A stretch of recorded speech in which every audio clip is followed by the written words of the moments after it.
Hey people, I welcome you all to Caroline's Online Academy. நம்ம இந்த சீரீஸ்ல என்ன பார்த்துட்டு இருக்கோம் அப்படின்னா basics of accounting. Basics of அக்கௌண்டிங்ல போன கிளாஸ்ல வந்து நம்ம என்ன பார்த்தோம் அப்படின்னா என்சிஆர்டில இருந்து ஒரு ப்ராப்ளம் எடுத்து சிபிஎஸ்சி ப்ராப்ளம் எடுத்து அதுல இருக்கிற வேரியஸ் டிரான்சாக்ஷன்ஸ்க்கு வந்து ஜேர்னல் என்ட்ரிஸ் போட்டுட்டு இருந்தோம். அப்போ வந்து வி நோட்டீஸ் நிறைய டிரான்சாக்ஷன்ஸ் ரிப்பீட் ஆகுது. ஸோ அந்த மாதிரி ஒரு ப்ராப்ளமா சால்வ் பண்றது it's not going to be useful. அதனால என்ன பண்ணியிருக்கேன், unusual transactions and different kinds of transactions எப்படி ஜேர்னல் போடுறது அப்படின்னு கொஞ்சம் டிரான்சாக்ஷன்ஸ்லாம் செலக்ட் பண்ணி குரூப் பண்ணி வச்சிருக்கேன். அதுக்கெல்லாம் எப்படி ஜேர்னல் என்ட்ரி போடுறது அப்படின்றத இனி வர ஒரு 2-3 வீடியோஸ்ல வந்து பார்க்கலாம். இன்னைக்கு வந்து என்ன பார்க்க போறோம் அப்படின்னா டிஃப்ரெண்ட் கைண்ட்ஸ் ஆஃப் பர்ச்சேஸ் டிரான்சாக்ஷன்ஸ்க்கு எப்படி ஜேர்னல் என்ட்ரி போடலாம் அப்படின்னு. The first transaction is goods purchased for cash. இப்போ இந்த டிரான்சாக்ஷன்ல பாத்தீங்கன்னா யாருக்கிட்ட இருந்து பொருளை வாங்கினோம், குட்ஸை பர்ச்சேஸ் பண்ணோம் அப்படின்றது இன்ஃபார்ம் பண்ணல. ஃபார் கேஷ்னு எழுதல, ஆக்சுவலா குட்ஸ் பர்ச்சேஸ் ஃபார் ₹60,000 தான் எழுதியிருக்காங்க. ஸோ இந்த மாதிரி யார்கிட்ட இருந்து பொருளை வாங்கணும் அப்படின்னு எழுதுலன்னா இது வந்து கேஷ் டிரான்சாக்ஷன். அதே இது செகண்ட் டிரான்சாக்ஷன் பாருங்க, goods purchase from Rajesh for ₹60,000. இப்போ முதல் டிரான்சாக்ஷன்லயும் ஃபார் கேஷ் அப்படின்னு எழுதல, ரெண்டாவது டிரான்சாக்ஷன்லயும் ஃபார் கேஷ் அப்படின்னு எழுதல. ஆனா ரெண்டாவது டிரான்சாக்ஷன்ல ராஜேஷ் அப்படின்ற பேர் எழுதியிருக்காங்க. கரெக்டா இல்லையோ? ஸோ ராஜேஷ் அப்படின்ற பேர் எழுதியிருந்தாங்கன்னா அது வந்து கிரெடிட் டிரான்சாக்ஷன். பேர் எழுதி ஃபார் கேஷ்னு எழுதாம இருந்தா கிரெடிட் டிரான்சாக்ஷன். இப்போ தேர்ட் டிரான்சாக்ஷன் பாருங்க, goods purchase from Rajesh for ₹60,000 cash.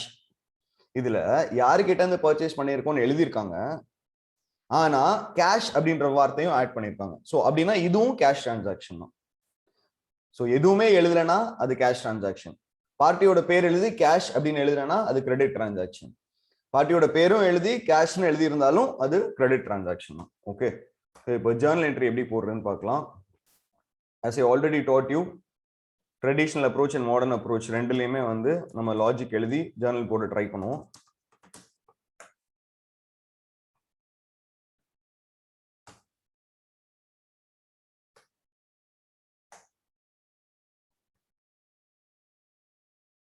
ரெண்டு அக்கௌண்ட் அஃபெக்ட் ஆகுது இந்த இடத்துல. ஒன்னு வந்து பர்ச்சேஸ் அக்கௌண்ட், குட்ஸ் பர்ச்சேஸ் பண்ணா பர்ச்சேஸ் அக்கௌண்ட் அஃபெக்ட் ஆகும். ரெண்டாவது வந்து கேஷ் அக்கௌண்ட், ஏன்னா இது வந்து கேஷ் பர்ச்சேஸ். பர்ச்சேஸ்ங்கிறது real account. Debit what comes in.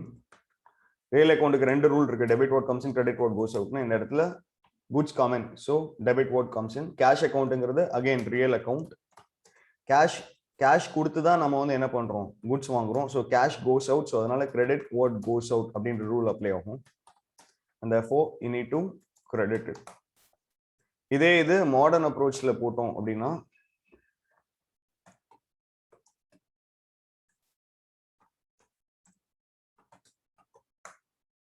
Modern அப்ரோச்லயும் ரெண்டு அக்கௌண்ட் தான் அஃபெக்ட் ஆகுது. ஒன்னு பர்ச்சேஸ் அக்கௌண்ட், இன்னொன்னு கேஷ் அக்கௌண்ட். பர்ச்சேஸ் அக்கௌண்ட் வந்து அசெட் அக்கௌண்ட், அதை எக்ஸ்பென்ஸாகவும் கன்சிடர் பண்ணலாம். It will give the same result. Asset increase ஆகுது, ஏன்னா ப்ராடக்ட் உள்ள வந்திருக்கு. அசெட் இன்க்ரீஸ் ஆனால் டெபிட் பண்ணும். Cash is also an asset, அதை கொடுத்து தான் பொருள் வாங்கியிருக்கோம்.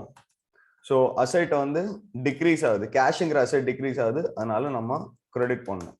So journal entry here would be purchase account debit to cash account, amount 60,000.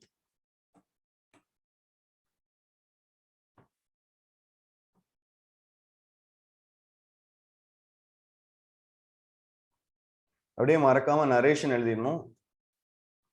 goods purchased for cash. Right. அடுத்தது second type of second transaction பாத்தீங்க அப்படின்னா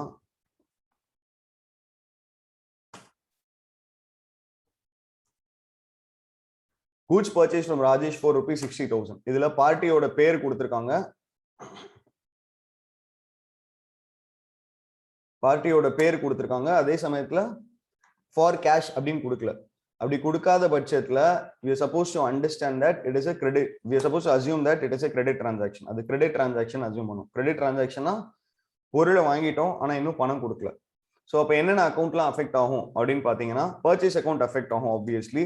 ரெண்டாவது வந்து யார்கிட்ட இருந்து வாங்கியிருக்கோமோ அவரோட அக்கௌண்ட் வந்து அஃபெக்ட் ஆகும். ஸோ ராஜேஷ் அக்கௌண்ட், ராஜேஷ் வந்து யாரு, ஒரு மனுஷன். ஸோ அது வந்து பர்சனல் கேட்டகரியில வரும். பர்சனல் அக்கௌண்ட்டுக்கு என்ன golden rules? Debit the receiver, credit the giver. இந்த டிரான்சாக்ஷன்ல ராஜேஷ் நமக்கு குட்ஸ் கொடுத்துருக்காரு. ஸோ கிரெடிட் த கிவர், அதனால credit.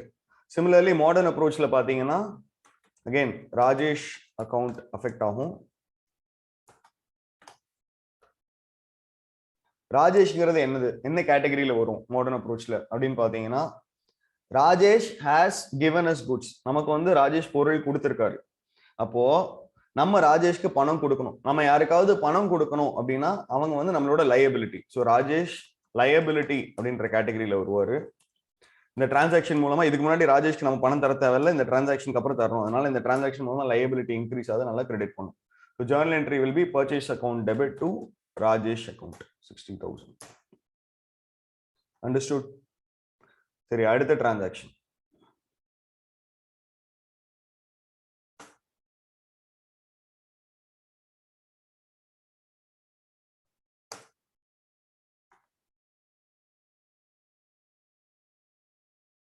goods purchased from Rajesh for 60,000 cash.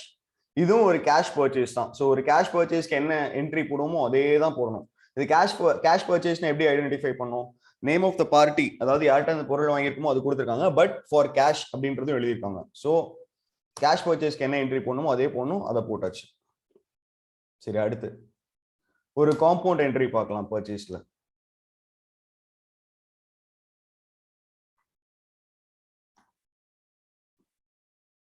goods purchased from Rajesh, fourth one, goods purchased from Rajesh for rupees 60,000 by paying rupees 20,000 immediately. So 60,000 ரூபாய்க்கு பொருள் வாங்கியிருக்கோம், அதுல 20,000 ரூபாய் உடனே கொடுத்துருக்கோம். ஸோ இப்போ என்னென்ன அக்கௌண்ட்லாம் அஃபெக்ட் ஆகுது அப்படின்னு பாத்தீங்கன்னா 3 அக்கௌண்ட் அஃபெக்ட் ஆகுது. என்னென்ன அப்படின்னா, பர்ச்சேஸ் அக்கௌண்ட் அஃபெக்ட் ஆகுது, ஏன்னா பொருள் வாங்கியிருக்கோம். கேஷ் அக்கௌண்ட் அஃபெக்ட் ஆகுது, ஏன்னா 20,000 ரூபாய் இமீடியட்டா கொடுத்துருக்கோம். ராஜேஷ் அக்கௌண்ட் அஃபெக்ட் ஆகுது, ஏன்னா இன்னும் ஒரு 40,000 ரூபாய் ராஜேஷ்க்கு நம்ம வந்து தரணும். கரெக்டா? ஸோ ராஜேஷ் அக்கௌண்ட் வந்து என்னது, ஏற்கனவே பார்த்த மாதிரி it's a personal account. Personal அக்கௌண்ட்டுக்கு debit the receiver, credit the giver. இந்த இடத்துல ராஜேஷ் நமக்கு வந்து பொருள் கொடுத்திருக்காரு. ஸோ கிரெடிட் த கிவர், அதனால கிரெடிட். அதே மாதிரி மாடர்ன் அப்ரோச்ல ராஜேஷ் அக்கௌண்ட் அஃபெக்ட் ஆகுது. ராஜேஷ் அக்கௌண்ட் வந்து மாடர்ன் அப்ரோச்சில் லைபிலிட்டி. ஏன்னு நான் ஏற்கனவே எக்ஸ்பிளைன் பண்ணியிருக்கேன். அவர்கிட்ட இருந்து பொருள் வாங்கியிருக்கோம், நம்ம அவருக்கு பணம் கொடுக்கணும், அதனால லைபிலிட்டி. இப்போ அந்த லைபிலிட்டி இன்க்ரீஸ் ஆகுது, ஏன்னா அவருக்கு நம்ம பணம் கொடுக்கணும், அதனால கிரெடிட் பண்ணணும். ஸோ நம்ம ஜேர்னல் என்ட்ரி என்ன வரும் அப்படின்னு பார்த்தீங்கன்னா, purchase account debit to cash account to Rajesh account. Purchase account 60,000 ரூபாய்க்கு டெபிட் பண்ணும், பிகாஸ் 60,000 ரூபாய்க்கு பொருள் வந்திருக்கு. கேஷ் வந்து 20,000 ரூபாய்க்கு கிரெடிட் பண்ணும், ஏன்னா 20,000 ரூபாய் தான் வெளியே போயிருக்கு. ராஜேஷ் வந்து 40,000 கிரெடிட் பண்ணும், ஏன்னா 40,000 தான் அவருக்கு நம்ம கொடுக்கணும். Understood? So goods purchase. I think மேல நான் நரேஷன் மாத்த மறந்துட்டேன். இது வந்து கிரெடிட், இது கேஷ் பர்ச்சேஸ் தான், அதனால நோ ப்ராப்ளம். இது credit purchase. Goods purchase from Rajesh for 60,000 is credit purchase, அதனால இந்த இடத்துல குட்ஸ் பர்ச்சேஸ் அப்படின்னு மொட்டையா போட்டா போதும். ஜேர்னல் வந்து நரேஷன் வந்து ரொம்ப எலாபரேட்டா இருக்கணும் அப்படின்ற எந்த அவசியமும் கிடையாது. சரி, அடுத்து different kinds of purchase entries பார்த்துட்டு இருக்கோம். அதுல அடுத்த டிரான்சாக்ஷன் என்ன அப்படின்னா, plant and machinery purchase from Rajesh for rupees 60,000. Plant and machinery வாங்கியிருக்கோம் ராஜேஷ் கிட்ட இருந்து. இப்போ பசங்க என்ன தப்பு பண்றாங்க, ஸ்டூடெண்ட்ஸ் என்ன தப்பு பண்றாங்க அப்படின்றத நான் நோட்டீஸ் பண்ணா, பர்ச்சேஸ் அப்படின்ற வார்த்தையை பார்த்த உடனே பர்ச்சேஸ் அக்கௌண்ட் வந்து டெபிட் பண்ணிடுறாங்க. பட் ஆனா குட்ஸ் பர்ச்சேஸ் பண்ணும்போது மட்டும்தான் பர்ச்சேஸ் அக்கௌண்ட் வந்து டெபிட் பண்ணணும். அசெட்ஸ் பர்ச்சேஸ் பண்ணும்போது பர்ச்சேஸ் அக்கௌண்ட் டெபிட் பண்ணக்கூடாது. மெஷினரி அக்கௌண்ட், எந்த அசெட் வாங்குறோமோ அந்த அக்கௌண்ட், அசெட் அக்கௌண்ட் தான் டெபிட் பண்ணும். பில்டிங் வாங்கினா பில்டிங் அக்கௌண்ட் டெபிட் பண்ணும், மெஷினரி வாங்கினா மெஷினரி அக்கௌண்ட் டெபிட் பண்ணும். இப்போ அசெட்னா என்ன, குட்ஸ்னா என்ன அப்படின்னு தெரிஞ்சுக்கணும்னா, குட்ஸ்னா என்ன தெரிஞ்சுக்கணும்னா பேசிக் அக்கௌண்டிங் டேர்ம்ஸ் அப்படின்னு ஒரு வீடியோ இருக்கு, இதே சீரீஸ்ல முன்னாடி போட்டிருக்கேன், அதை போய் பாருங்க. அசெட்னா என்னன்னு பாத்தீங்கன்னா, அதுவும் பேசிக் அக்கௌண்டிங் டேர்ம்ஸ்ல எக்ஸ்பிளைன் பண்ணியிருப்பேன். அசெட் வர்சஸ் எக்ஸ்பென்சஸ் அப்படின்ற இதுலயும் எக்ஸ்பிளைன் பண்ணியிருப்பேன், அப்படின்ற வீடியோல எக்ஸ்பிளைன் பண்ணியிருப்பேன். ஸோ அங்க போய் பார்த்துக்கலாம் நீங்க. ஸோ இப்போ மெஷினரி ராஜேஷ் கிட்ட இருந்து வாங்கியிருக்கோம். இப்போ ஃபர்ஸ்ட் இது கிரெடிட் டிரான்சாக்ஷனா கேஷ் டிரான்சாக்ஷனா அப்படின்னு பார்க்கணும். நான் ஏற்கனவே உங்களுக்கு சொல்லி கொடுத்துருக்கேன் இல்லையா, அதே மாதிரி பாத்தீங்கன்னா plant and machinery purchase from Rajesh for ₹60,000. Name of the party கொடுத்துருக்காங்க, யார்கிட்ட இருந்து பொருள் வாங்குனீங்களோ அவங்களோட பேர் கொடுத்துருக்காங்க. பட் ஃபார் கேஷ் அப்படின்னு எதுவும் எழுதல. அப்படின்ற பட்சத்துல பர்ச்சேஸ் இது வந்து என்னவா கன்சிடர் பண்ணும் அப்படின்னா கிரெடிட் டிரான்சாக்ஷனா கன்சிடர் பண்ணும். அண்டர்ஸ்டுட்? அண்ட் நம்ம பிளான்ட் அண்ட் மெஷினரி வாங்கியிருக்கோம், அதனால machinery account or plant and machinery account.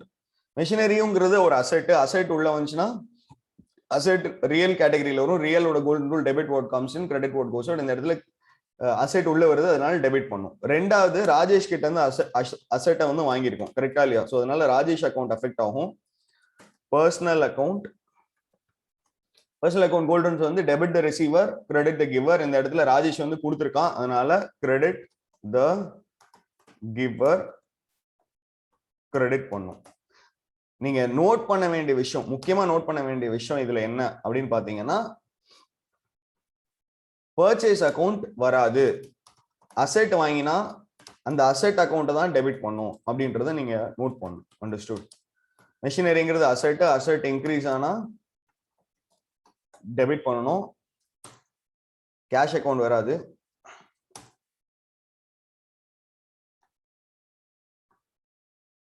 Rajesh account. So journal entry என்னவா இருக்கும்? Machinery account debit to Rajesh account. அதான் ஜேர்னல் என்ட்ரி. அமௌண்ட் சேம் தான்.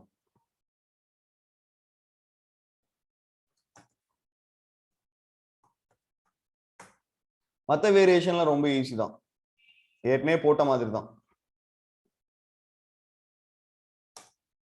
அடுத்த டிரான்சாக்ஷன் என்னன்னு பார்க்கலாம். Sixth transaction. சிக்ஸ்த் டிரான்சாக்ஷன் என்னன்னா, plant and machinery purchase from Rajesh. Plant and machinery purchased from Rajesh for ₹60,000 by paying ₹20,000 immediately. So plant and machinery Rajesh கிட்ட இருந்து வாங்கியிருக்கோம் 60,000 ரூபாய்க்கு. 20,000 ரூபாய் இமீடியட்டா பே பண்ணிட்டோம். ஸோ என்னென்ன அக்கௌண்ட்லாம் அஃபெக்ட் ஆகும் அப்படின்னு பாத்தீங்கன்னா, அகைன் குட்ஸ் வாங்கினா தான் பர்ச்சேஸ் அக்கௌண்ட் அஃபெக்ட் ஆகும். ஆனா பிளான்ட் அண்ட் மெஷினரி வாங்கினா machinery account or plant and machinery account தான் அஃபெக்ட் ஆகும். மெஷினரி அக்கௌண்ட் அது real, debit what comes in debit. 20,000 ரூபாய் கேஷ் கொடுத்துருக்கோம். Cash is real account, credit what goes out, அதனால credit பண்ணிருக்கோம். And Rajesh account personal account. ஏன்னா 40,000 ரூபாய் நம்ம இன்னும் ராஜேஷ் கொடுக்கணும் இல்லையா, அவர் வந்து நமக்கு மெஷினரி கொடுத்துருக்காரு. So Rajesh personal account, credit the giver. இந்த மாதிரி மாடர்ன் அப்ரோச்லயும் பர்ச்சேஸ் அக்கௌண்ட்டுக்கு பதிலாக என்ன பண்ணணும்? மெஷினரி அக்கௌண்ட் போகணும்.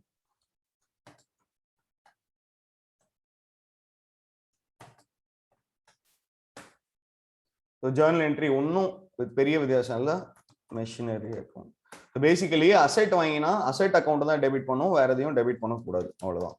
அண்டர்ஸ்டுட்? Okay, good.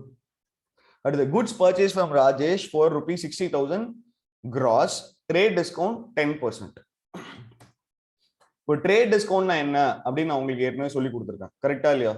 அப்படி உங்களுக்கு தெரியல அப்படின்னா discount, trade discount versus cash discount ஒரு வீடியோ இருக்கும், அல்லது ஆமா அந்த மாதிரி ஒரு வீடியோ இருக்கும். இல்லை பேசிக் அக்கௌண்டிங் டேர்ம்ஸ் அதில் போனீங்கன்னா உங்களுக்கு trade discount and cash டிஸ்கவுண்ட்டுக்கான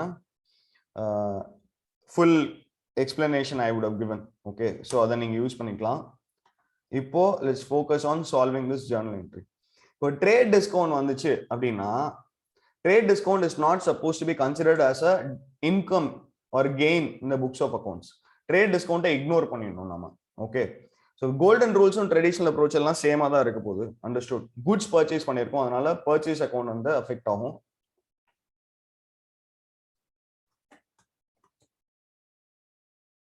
credit purchase பண்ணியிருக்கோம், அதனால கேஷ் அக்கௌண்ட் வராது,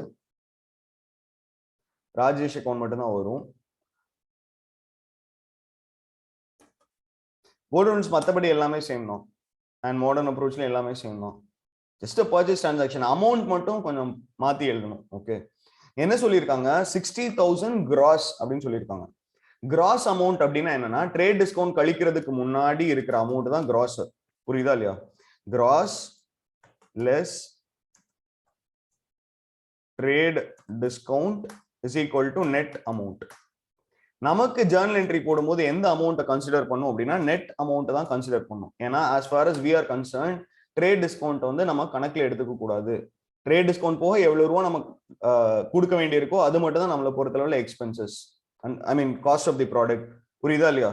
இந்த சம்ல வந்து ட்ரேட் டிஸ்கவுண்ட் எவ்வளோ 10% of cost gross amount. 10% of gross amount வந்து 6,000. ஸோ 54,000க்கு நம்ம ஜேர்னல் என்ட்ரி போட்டா போதும். அமௌண்ட் மட்டும் தான் மாறும் இந்த டிரான்சாக்ஷன்ல. இந்த கோல்டன் ரூல்ஸ் எல்லாம் சேம் தான். அண்டர்ஸ்டுட்? ஸோ 54,000க்கு போட்டா போதும். இந்த 54,000 எப்படி வந்துச்சு? கிராஸ் அமௌண்ட் வந்து 60,000. அதுல ட்ரேட் டிஸ்கவுண்ட் 10% கழிச்சிட்டா மிச்சம் இருக்கிறது தான் வந்து என்னது நெட் அமௌண்ட். நெட் அமௌண்ட்டுக்கு தான் நம்ம ஜேர்னல் என்ட்ரி போடணும். ட்ரேட் டிஸ்கவுண்ட் வந்து நம்ம கன்சிடர் பண்ணக்கூடாது. இந்த இடத்துல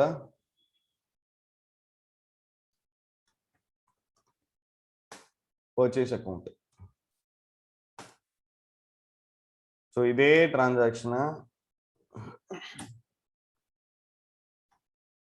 எல்லாமே சேம். ஆனால் மெஷினரிக்கு போட்டோம்னா எல்லாமே சேம். பர்ச்சேஸ்க்கு பதிலாக மெஷினரி வரும், அவ்வளோதான்.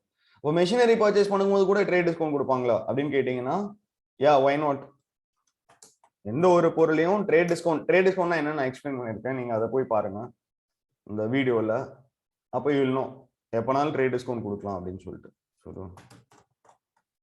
மற்றபடி எல்லாமே same as a previous transaction. So machinery account debit to Rajesh account, அதான் ஜேர்னல் என்ட்ரிங்க. போன தடவை வந்து நான் ஒரு தப்பு பண்ணிட்டேன், மெஷினரி டு ராஜேஷ் இல்லை, பர்ச்சேஸ் டு ராஜேஷ். ஏன்னா குட்ஸ் வந்து பர்ச்சேஸ் பண்ணிருக்கேன். ஓகே, கடைசியா plant and machinery purchase from Rajesh for ₹60,000 net, trade discount 10%. Okay, இந்த மாதிரி கொடுத்துருந்தாங்க. இந்த இடத்துல பிளான்ட் அண்ட் மெஷினரி பர்ச்சேஸ் பதிலாக குட்ஸ் பர்ச்சேஸ் சொல்றேன், ஏன்னா அந்த மாதிரி தான் புக்ஸ்ல நிறைய வரும். சரியா? goods purchase from Rajesh for 60,000 net, trade discount 10%. இப்போ trade discount இருக்குதுன்னு சொல்லியிருக்காங்க. அண்டர்ஸ்டுட்? trade discount இருக்குன்னு क्वेश्चनல சொல்லியிருக்காங்க. பட் நீங்க ஒரு விஷயம் இங்க என்ன நோட் பண்ணணும்னா, trade discount கழிச்சதுக்கு அப்புறம் அந்த அமௌண்ட் தான் 60,000. பாருங்க, 60,000 நெட் அப்படின்னு கொடுத்துருக்காங்க. அண்டர்ஸ்டுட்? ஆனா இங்க என்ன கொடுத்துருக்காங்க, 60,000 கிராஸ் அப்படின்னு கொடுத்துருக்காங்க. அப்போ ட்ரேட் டிஸ்கவுண்ட் கழிக்கிறதுக்கு முன்னாடியான அமௌண்ட்டை கொடுத்துருந்தாங்க இந்த சம்ல. அதுல இருந்து நம்ம ட்ரேட் டிஸ்கவுண்ட் கழிச்சு நெட் அமௌண்ட் என்னன்னு கண்டுபிடிச்சோம். ஆனா இதுல வந்து ட்ரேட் டிஸ்கவுண்ட்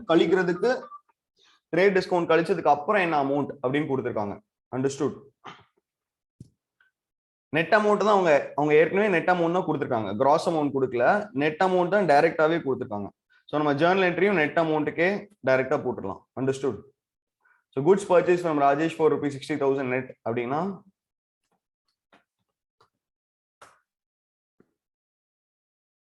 நெட் அமௌண்ட் கொடுத்தாங்கன்னா டைரக்டாவே வந்து ஜேர்னல் என்ட்ரி நம்ம போடணும். Understood?